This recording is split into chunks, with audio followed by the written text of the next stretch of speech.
Nessa manhã eu quero iniciar uma série de mensagens na primeira carta de Pedro. Inclusive está aí no seu boletim a informação e um breve relato daquilo que nós iremos tratar. Eu espero falar aos irmãos nesse mês de fevereiro e março, mas fazendo ali o meu levantamento de pregações, eu já vi que não dará para a gente cessar todos os temas nesses 2 meses, então eu acho que nós invadiremos aí outros meses também, tá bom? Eu quero, de uma forma sistemática e verso a verso, explicar para os irmãos a primeira carta de Pedro, porque na primeira carta de Pedro nós acompanhamos a igreja que está sendo perseguida e as orientações apostólicas que Pedro então fornece à igreja nesse momento de perseguição, de lutas, de dificuldades. E para o nosso início, nós estamos então na primeira carta de Pedro, capítulo 1, eu leio verso 1 e 2, os irmãos poderão ficar assentados como estão e poderão me acompanhar cada um em sua versão, o texto também está sendo projetado aqui na tela e os irmãos poderão acompanhar. Primeira epístola de Pedro, capítulo 1, verso 1 e 2.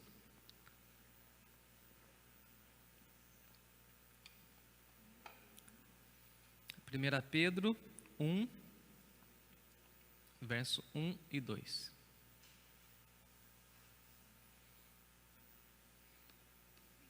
Diz assim o texto sagrado: Pedro, apóstolo de Jesus Cristo, aos eleitos que são forasteiros da dispersão no Ponto, na Galácia, na Capadócia, na Ásia e na Bitínia, eleitos segundo a presciência de Deus Pai, em santificação do Espírito para obediência e aspersão do sangue de Jesus Cristo. Graça e paz vos sejam multiplicadas. Vamos orar? Senhor nosso Deus e nosso Pai, te damos graças por esse texto, te damos graças pela vida do apóstolo Pedro, tão importante no início do cristianismo, servo do Senhor, chamado pelo teu Filho Jesus Cristo, e que deixa para nós esse relato tão profundo e maravilhoso. Pedimos ao Pai que o Senhor nos ajude nessa jornada de entender esse texto, entender essa carta tão importante, impactante para a igreja do primeiro século que estava sendo perseguida, a igreja que estava vivendo um momento de grande luta, de tribulação, e o Senhor certamente tem orientações muito especiais também para a nossa igreja, para esse nosso tempo em que nós estamos vivenciando. Suplicamos a Tua graça sobre as nossas vidas, sobre a nossa igreja, é a nossa oração em nome de Jesus. Amém. Amém. Meu tema hoje é que nós somos forasteiros e precisamos ter essa compreensão.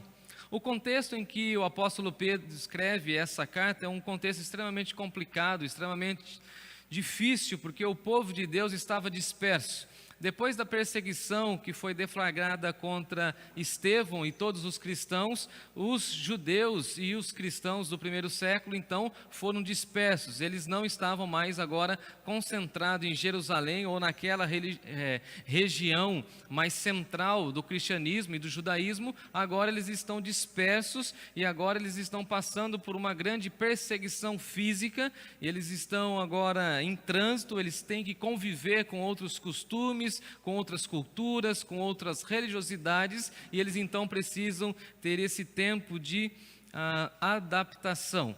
Eu não sei se você se lembra daquela expressão do autor aos Hebreus, quando diz que os nossos irmãos foram mortos, que os nossos irmãos foram cerrados ao meio, que os nossos irmãos foram perseguidos, foram homens e mulheres dos quais o mundo não era digno de tê-los aqui entre nós. Então a gente pode ter uma real noção de como foi essa perseguição e quais foram os impactos dessa perseguição na igreja que estava começando. A igreja estava ali nos seus primeiros passos e ela já recebe uma grande perseguição, e esses irmãos precisam então se locomover e sair daquela região e procurar outras nacionalidades para se firmarem, assim darem continuidade em suas vidas. O autor Tiago também vai dizer para nós que muitos judeus, muito habilidosos, inclusive até hoje, né, com a questão da gestão financeira, estavam viajando, trocando de lugares, trocando de regiões para ganhar mais dinheiro. Então você tem um grupo de judeus cristãos que estão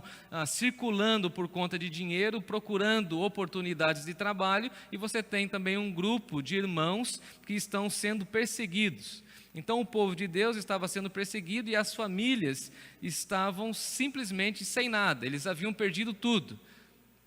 Nero invadia as casas, tomavam as casas, expulsavam as pessoas, e aquelas pessoas então eram obrigadas a sair das suas casas, a sair da sua zona de conforto, e se tornavam então cidadãos do mundo, eram forasteiros, e eles não tinham mais renda, porque eles perdiam o trabalho, não tinham mais a segurança da casa, e eles viviam então desprovidos de toda e qualquer segurança alimentar, de moradia, de trabalho, de saúde. E Pedro aqui vai usar um padrão para falar a essa igreja que está dispersa, falando então da saudação. Ele vai falar do destinatário, para quem ele está escrevendo a carta, e ele então vai deixar aqui nesse primeiro momento uma saudação a essa igreja que está dispersa no mundo. Então, em primeiro lugar, eu quero trabalhar com a ideia do remetente, quem está escrevendo, ou quem está enviando essa carta. Se você está aí com o texto aberto, dá uma olhadinha comigo, verso 1,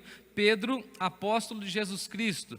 Os evangelhos vão nos informar quem foi Pedro. Pedro foi chamado por Jesus naquela pesca maravilhosa que você se lembra, quando ele trabalhou juntamente com Tiago e João, não conseguiu pescar nada, e Jesus então o chama e fala o seguinte: olha, daqui em diante você será pescador de homens. E aí depois Jesus o chama mais uma vez, quando ele havia então abdicado do ministério, abandonado o ministério, e ele chegou para os seus amigos e falou o seguinte: vou pescar. Parou com a ideia de ministério e vem Jesus e tem aquela expressão com Pedro. Você se lembra? Pedro, tu me amas? Tu me amas mais do que estes? Estes quem? Os peixes ou os discípulos, os amigos? E aí Pedro fala assim: não, Senhor, tu sabes que eu te amo. E depois de 3 vezes, a expressão de Jesus para ele é o seguinte: pastoreia o meu rebanho. Então quem está escrevendo a carta é Pedro, e Pedro no grego é rocha, e nós sabemos a partir do livro de Atos que Pedro se torna uma pedra importante, uma coluna extremamente importante no cristianismo primitivo, e Pedro se torna um pilar da igreja de Jerusalém. Pedro foi chamado para ser apóstolo, e por isso nós precisamos entender que essa expressão apóstolo é um emissário, ele tem uma mensagem, e nós precisaremos ficar então atentos à mensagem que Pedro tinha para essa igreja que nascia, e para nós também que fazemos parte do povo de Deus. Então, literalmente, um apóstolo era um representante oficial. Então o apóstolo ele chegava em uma determinada localidade representando quem o enviou. Por isso, amados irmãos, que nós não podemos hoje admitir ou pensar nessa possibilidade de chamar alguém de apóstolo nos nossos dias. Porque apóstolo foi aquele ou aquela que viu, que recebeu o chamado de Jesus. Está muito na moda, inclusive na igreja evangélica, e as pessoas que não se contentam com títulos que a própria Bíblia já coloca para nós, por exemplo, de pastor, diácono, presbítero, servo, e aí começam a colocar outras questões, e aí então chega algumas pessoas que falam o seguinte: não, já que o pastor tem outros pastores sob a sua liderança, ele precisa ser chamado de bispo, ele precisa ser chamado de apóstolo. E no nosso país a gente vê isso de uma maneira muito clara. Mas é tão honroso ser chamado de missionário, de pastor, de um diácono, de um servo do Senhor. Veja que na primeira carta o apóstolo Pedro ele fala o seguinte, para mostrar essa mensagem que não é dele, é de Jesus: eu sou apóstolo do Senhor Jesus. E na segunda carta ele se apresenta como servo do Senhor Jesus, porque na primeira carta ele precisa mostrar a sua filiação, a sua ligação íntima com Jesus. Já na segunda carta, que ele já havia se apresentado, ele se apresenta como servo. Então nós precisamos entender isso. Não existe hoje essa ideia de apóstolo. Não tem, segundo a Bíblia, segundo o Novo Testamento. Ninguém viu pessoalmente Jesus Cristo. Entre nós, há alguém que teve uma revelação como Paulo? Então nós não podemos chamar ninguém de apóstolo. Mas nesse caso, Pedro está usando esse título, apóstolo, um tom solene, falando o seguinte: tudo aquilo que eu vou falar aos irmãos, não sou eu que estou falando, é o Espírito Santo de Deus me movendo para dar orientações à igreja. E os destinatários, então, que recebem essa carta, dá uma olhadinha no verso 1. Pedro, apóstolo de Jesus Cristo, aos eleitos que são forasteiros da dispersão no Ponto, na Galácia, na Capadócia, na Ásia e na Bitínia. Semana passada, o irmão Lucas, o nosso seminarista, falou para nós a respeito das viagens missionárias do apóstolo Paulo.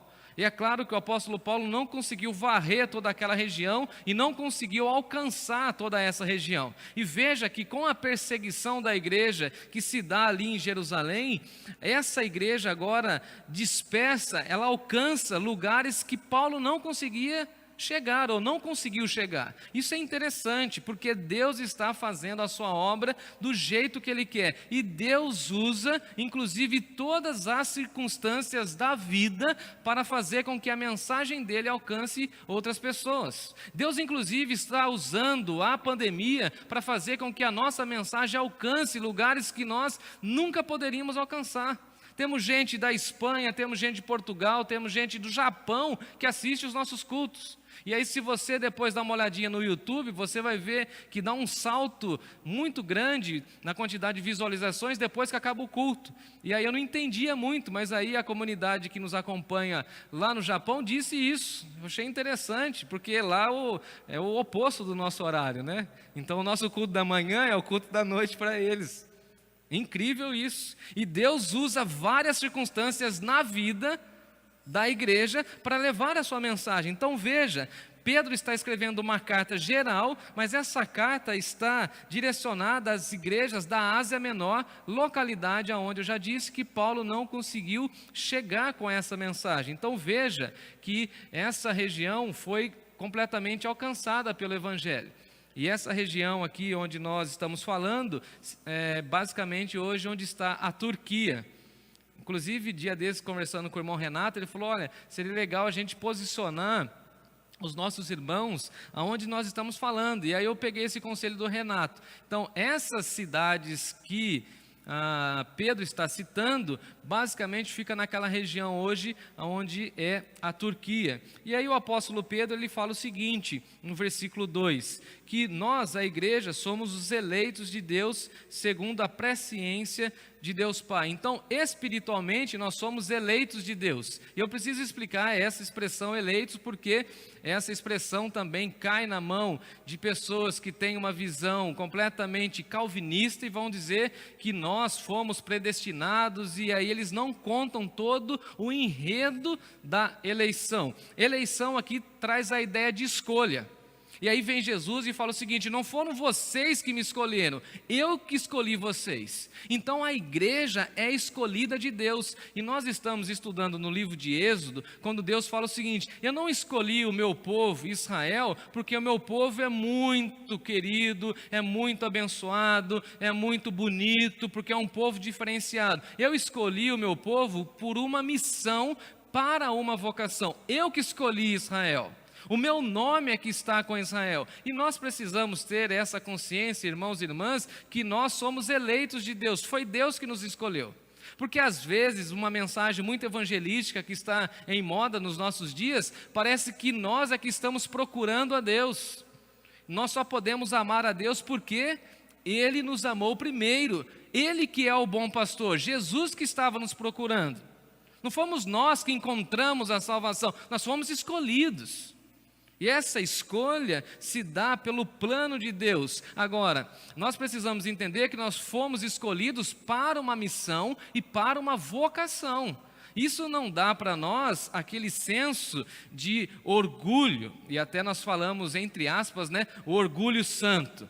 E aí quando nós conversamos com algumas pessoas que não têm o entendimento completo dessa doutrina na Bíblia, a pessoa fica extremamente vaidosa, orgulhosa. Não, eu sou eleito, a outra pessoa não é eleita. Eu vou para o céu e eu não quero nem saber quem não vai para o céu. Eu vou para o céu porque eu fui eleito. Mas a eleição não traz para nós essa vaidade ou essa arrogância. Porque no Antigo Testamento a eleição está ligada ao povo de Deus, o povo escolhido para uma vocação específica. Qual que era a vocação específica do povo de Deus no Antigo Testamento? Divulgar a glória de Deus aos demais povos. Então nós somos eleitos, nós somos amados de Deus, nós fomos escolhidos. Agora a pergunta é, escolhidos para quê? Para ser um povo diferenciado entre os outros povos que não conhecem a glória de Deus. Então nós precisamos ter esse entendimento. Espiritualmente nós somos escolhidos. Agora, isso é um mistério da parte de Deus, que deveria colocar-nos diante do Senhor em reverência, não com arrogância diante das outras pessoas. A pergunta é, por que você foi escolhido? Mistério de Deus. Por que Deus me ama tanto? Mistério de Deus, porque Ele decidiu amar, porque Ele é Deus. Porque Ele nos criou, nos formou e deseja que nós vivamos para Ele em louvor da sua glória. E isso coloca em nós, ou imprime em nós, uma postura de gratidão diante do Senhor. E espiritualmente nós somos eleitos de Deus. E aí nós precisamos entender que a igreja no Novo Testamento, ela se torna a família de Deus, herdeira das promessas de Deus do Antigo Testamento. E nós, dessa forma, nós estamos vivendo ou convivendo na igreja eleita de Deus. Nós fazemos parte desse povo chamado família de Deus. Espiritualmente nós somos salvos por Deus, por meio de Jesus, através do seu sangue e através do amor eterno de Deus. Espiritualmente nós somos salvos, amém por isso. Escolhidos por Deus, escolhidos para uma missão. Espiritualmente nós estamos vivos, fazemos parte de um corpo vivo. Inclusive cantamos isso no início do culto, né? É teu povo, reunido, congregado, um povo que tem vida dentro de si mesmo, e a partir do novo nascimento, então, podemos gozar dessa eleição e da bênção de ser escolhido de Deus. Então, ao sair daqui dessa manhã, saia com essa certeza, eu sou um forasteiro, mas eu sou um forasteiro eleito, Deus me ama, eu fui escolhido por Deus na sua presciência, como daqui a pouquinho nós veremos, mas socialmente, nós somos forasteiros no mundo. Essa é a segunda expressão que o apóstolo Pedro usa aí no verso 1. Aos eleitos que são forasteiros. E essa expressão forasteiro significa uma pessoa que não tem residência fixa. Ele tem uma residência temporária, ele não tem raízes naquela localidade. É uma pessoa que não tem ligações profundas com aquela região onde ele está. Eu tenho um amigo missionário e ele faz parte da Junta de Missões Mundiais, e a cada 5 anos a Junta de Missões Mundiais vai o levando para outras localidades. E aí quando nós, antes da pandemia, né, infelizmente, agora não dá, quando nós nos encontrávamos, ele ia contando os relatos dos países africanos por onde ele passou.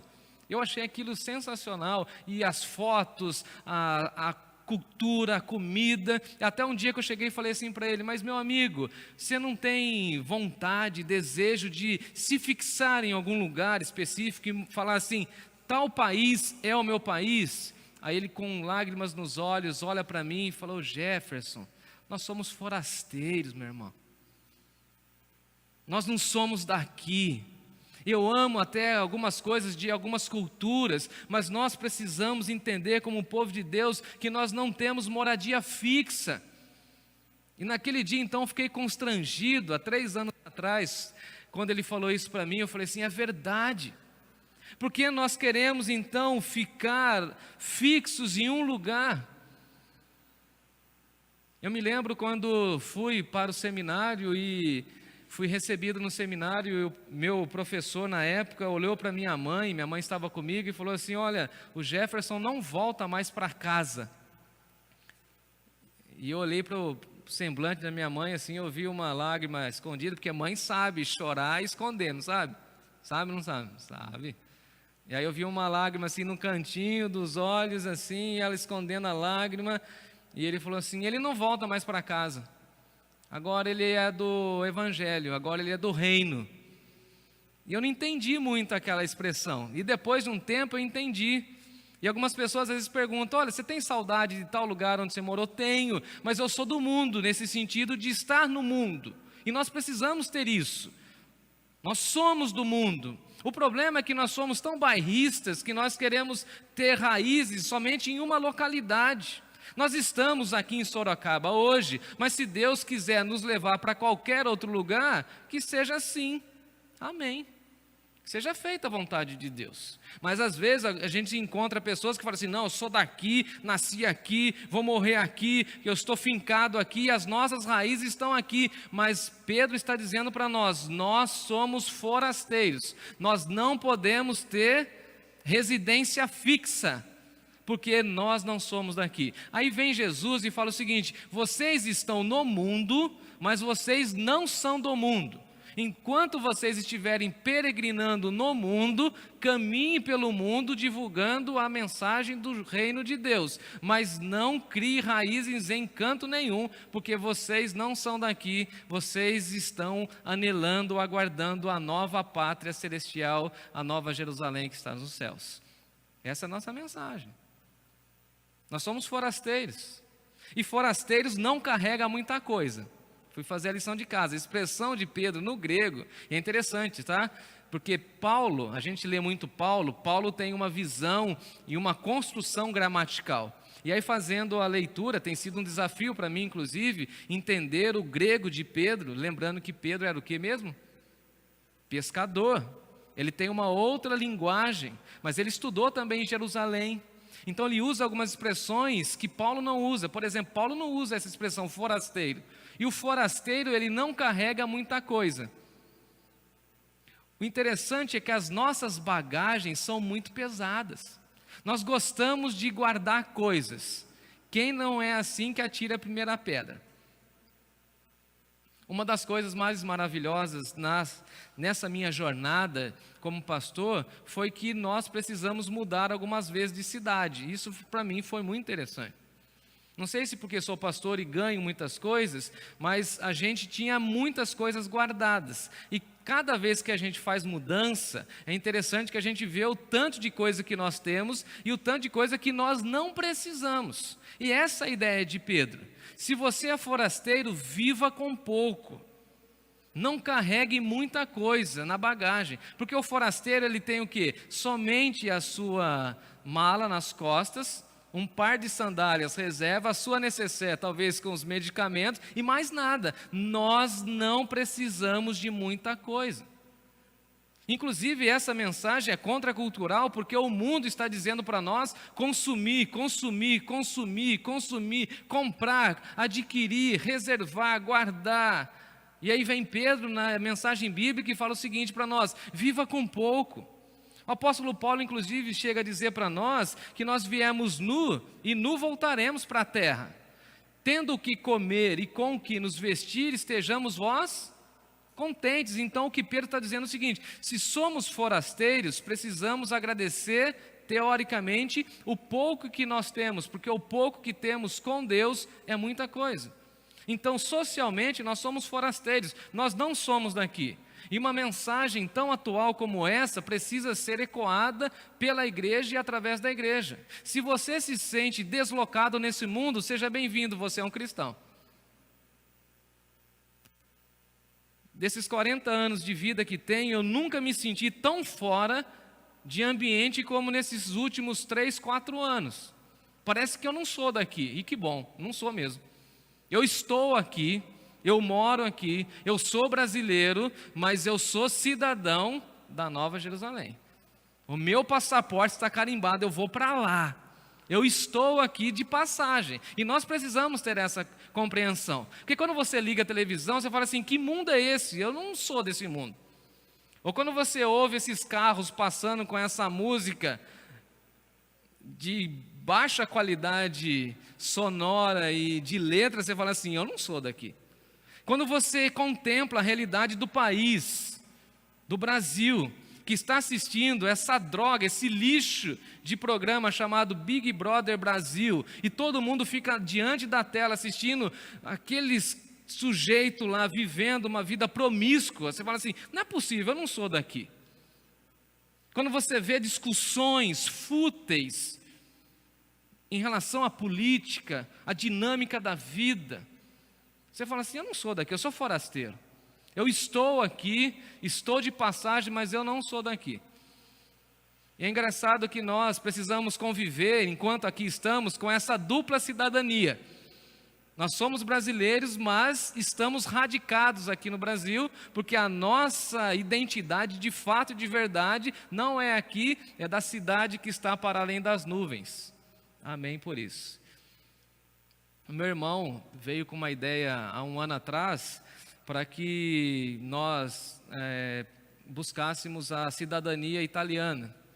Inclusive meu nome, né, Cristianini, é cristãos pequenos, e aí você vai entender pelo meu tamanho, que os meus bisavós, eles eram pequenos lá na Itália, então meu irmão falou assim, será que não é interessante para a gente poder estudar ou enviar depois os nossos filhos, vamos buscar a cidadania italiana? E aí então começamos com o processo lá, o advogado amigo nosso deu entrada e tudo, e aí precisamos comprovar, estamos nesse processo, que dificuldade conseguir provar parentesco, mas nós no reino de Deus não precisamos disso, porque no reino de Deus é só a gente falar que somos filhos de Deus e demonstrar com as nossas orações que o Espírito Santo de Deus está em nós, nós demonstramos que nós somos cidadãos dos céus. E aí, inclusive, como cidadãos dos céus, precisamos ter muita consciência da nossa vida no aqui e agora. Nós somos forasteiros, de passagem. Cuidado aonde você cria raízes nesse mundo, ou com as coisas que você cria raiz nesse mundo. Lembre-se sempre, nós somos forasteiros, precisamos carregar pouca coisa. Agora, no seu coração cabe muita gente. Interessante que Jesus usa a expressão que o nosso coração é uma espécie de uma bolsa onde nós guardamos as pessoas. Haja vista que Paulo vai dizer assim, eu guardo vocês aonde? No meu coração. Guarde as pessoas no seu coração. Se for para viver cheio de peso, que você carregue no seu coração muita gente de Deus e uma agenda de oração de pessoas que você conhece e que ainda não é cristã. E se nós vivermos dessa maneira, como forasteiros, as pessoas perceberão que nós estamos aqui, mas que não somos daqui. Porque a nossa música é diferente da música do mundo. O nosso estilo de vida é diferente. O nosso ganho, o nosso dinheiro, os nossos recursos são usados de uma maneira diferenciada. O nosso estilo de vida, a nossa ansiedade é deixada na cruz, as nossas preocupações são deixadas diante do Senhor, porque nós somos forasteiros. Nós entendemos que passaremos aqui somente algum tempo da vida. Agora é interessante que algumas pessoas dizem que querem viver com Deus na eternidade e não vivem com Ele aqui enquanto estão em vida. E aí vem o autor bíblico que vai dizer para nós que a nossa vida, qual que é o limite da vida? Não, limite não, qual que é o padrão bíblico de idade? Calma aí. Quanto? 70, 80, e pela sua robustez, alguns 90. Temos irmãos em nossa igreja assim, louvado seja Deus. Mas ninguém, teoricamente, até pelas nossas realidades sociais, viverá mais do que 120 anos. Vamos fazer uma média. Se a gente conseguir viver bem 80 anos, está de bom tamanho, não está não, gente? Sim ou não? Ih, vocês estão em dúvida, parece. Vocês estão querendo viver na época de Noé, com mais de 100 anos, né? Vamos colocar para 90, então. Se a gente conseguir viver 90 anos, está de bom tamanho? Agora, a pergunta é, nesses 90 anos, nós vamos demonstrar ao mundo que nós estamos vivendo aqui, mas não somos daqui? Precisamos ensinar isso para as próximas gerações.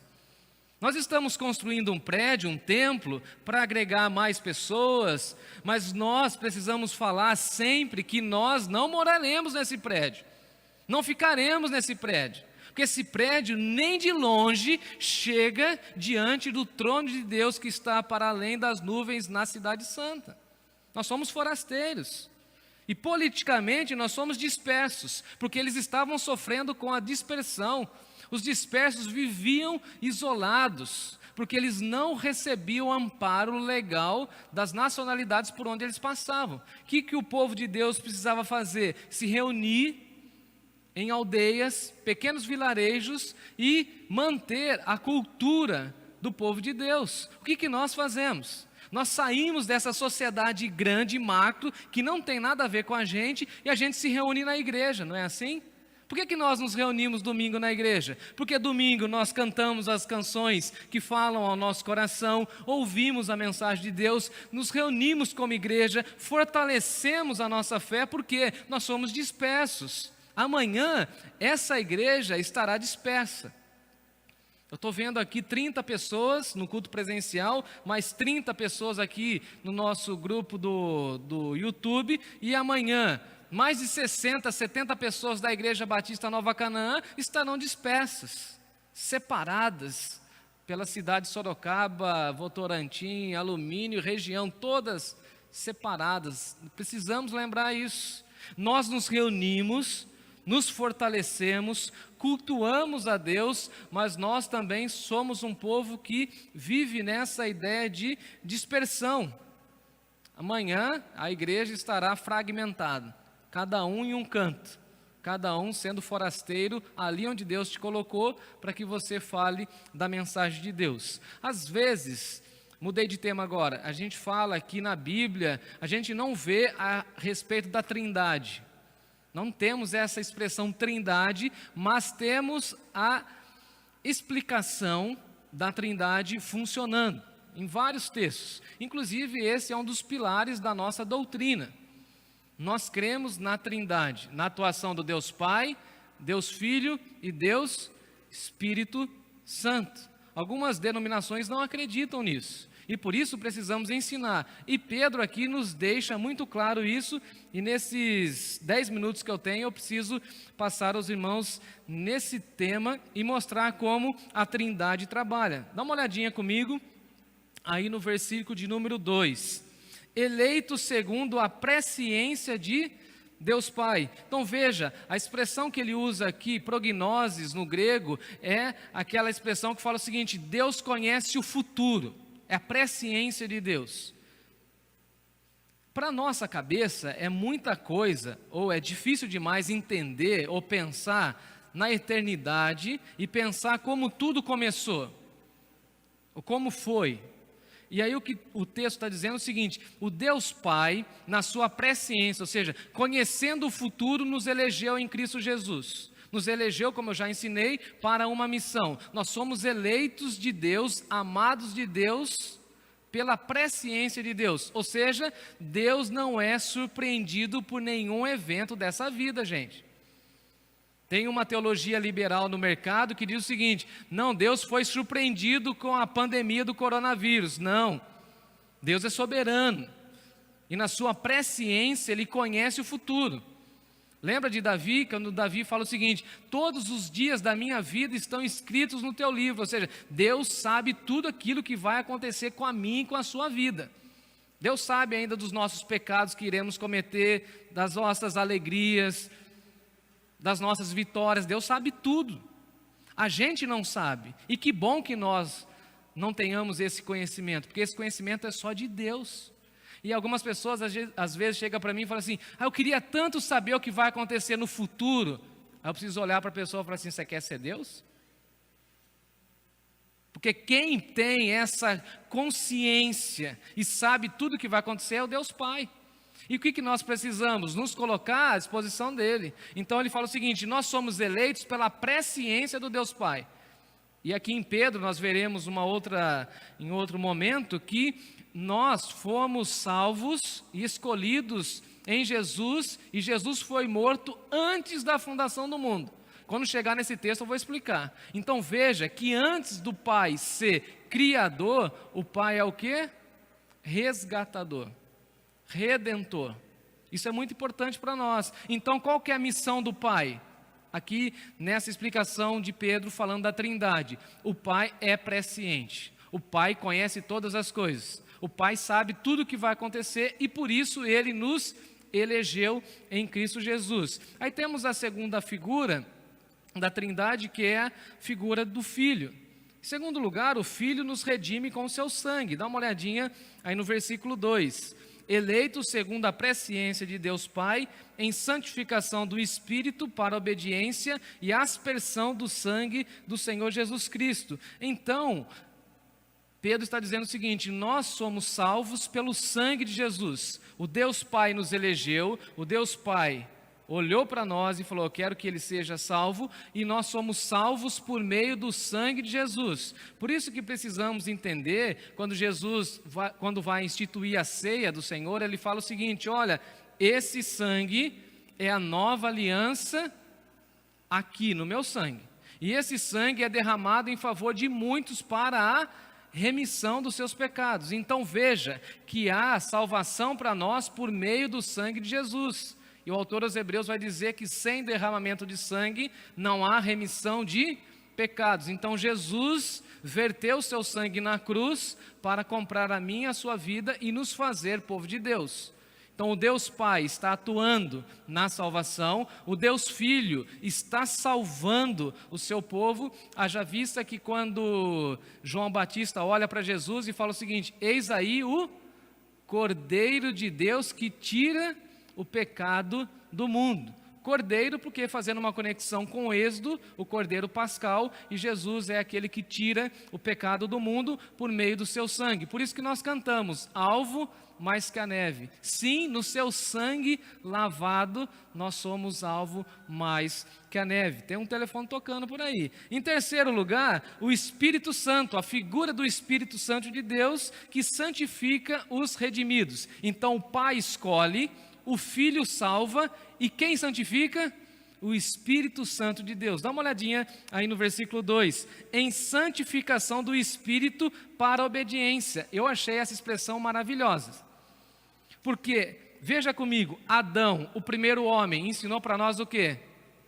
Desobediência. Toda vez que você desobedece, você está agindo conforme Adão. E eu já ensinei meu filho. Toda vez que ele desobedece, eu falei: ô Adão. Aí ele falou: não, meu nome não é Adão. Então muda de vida. Para de desobedecer. Toda vez que você desobedece, você é Adão. E eu não gosto de ser Adão porque Adão desobedeceu. Então, o Espírito Santo de Deus precisa purificar, santificar a nossa vida. E como nós somos desobedientes? Fala a verdade. Gostamos de burlar a regra. Se tem um guarda de trânsito, aí você fica parado no trânsito observando. Será que o povo vai obedecer ou não vai obedecer? O que o povo quer fazer? Quer desobedecer. Nós somos assim. Só que sendo cristãos, o Espírito Santo de Deus vai fazer com que a gente saia da desobediência e venha para a obediência. Agora, esse é um processo.